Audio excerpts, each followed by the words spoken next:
actually at the BPI Awards that we went to collect an award, and Geldof was a few tables away and came over and said, how about doing this thing? And he said, we're going to have this and this and this and this, and we said, oh yeah, I'm sure, you know, thinking that it was an almost impossible thing to get together, but we said, yeah, we'd be interested. And then a bit later on he rang up and said, look, Brian, I have to have a commitment, you know. And so we sort of talked about it a bit more, and it seemed like we were all very keen to do it, you know. Is that because you support the cause and want to do your bit, or because it's such a unique rock event that you can't afford to miss out in a way? Good question. Good both, actually. To answer that, honestly, it's a bit of both, actually, because I think it is a very good cause, and initially I think we would have liked to have taken part in the Band Aid single, but I think we were in separate parts of the globe.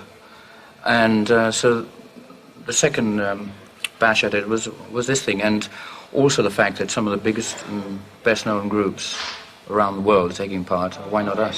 So I think it makes me personally proud to sort of be part of it, actually. Is it difficult to choose numbers for a 20-minute set? Do you find that you have to stick to your best-known numbers? Yes, we've just been talking about that. It is pretty hard to make the choice. Yes, we don't really know quite what to do, you know, whether to play the hits or to try and do something new. But I think in 20 minutes, really, we've got to play things that people know and will recognise, you know, in Turkey or wherever they're watching, maybe. Hopefully. So we're still squabbling over that fact. That's what he's trying to say, yeah. You're known for the spectacle of your live performances, for the backdrops and the expansive lighting rigs. Is it going to be difficult to cope with the sort of sparsity of Wembley?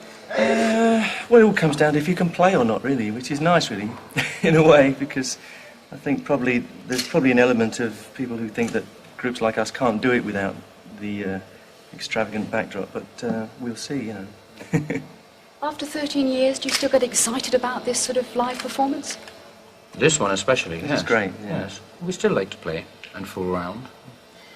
And what about the number that you two are going to be performing towards the end, towards the finale? What's the story behind that?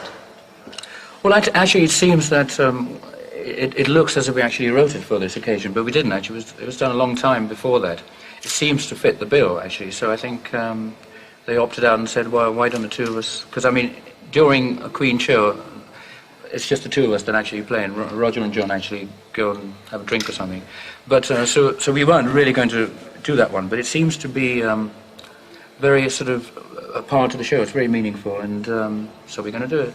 Tell me a little bit about it. Oh, you tell them.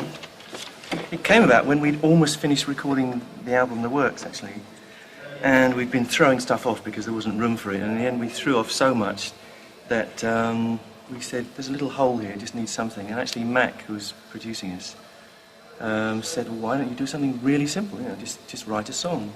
And Freddie and I were there late one night, and we just came up with this thing. It was very quick, and we just had this particular thing in mind, you know, the whole business of Africa was in our minds, and that's the way it came out. Saturday is meant to be all for a good cause, and there aren't meant to be any egos involved, but no egos at all, no. But are so many superstars going to find it difficult in each other's sort of personal spaces? Totally impossible. It should be hilarious, actually. Chaos. I think it's going to be chaotic, yes. It has to be. I mean, we're not all wonderfully well-behaved kids, are we? It was just... But that's going to sort of actually be the nice part of it, actually. There'll be lots of friction, and we're all going to try and outdo each other, I guess, and but we're just going to go there and play. That's right. I mean, you want to give something special, really, because that's what it's about, you know, not the regular thing. So everybody's going to be out there giving their best, and that's what it's about. Make some money for those people. That's, as Geldof says, that's what it comes down to, you know. We can all have a great time, and I think we will, but it comes down to the fact that it's going to make tons of money. And for a change, the money's going to go to the right place.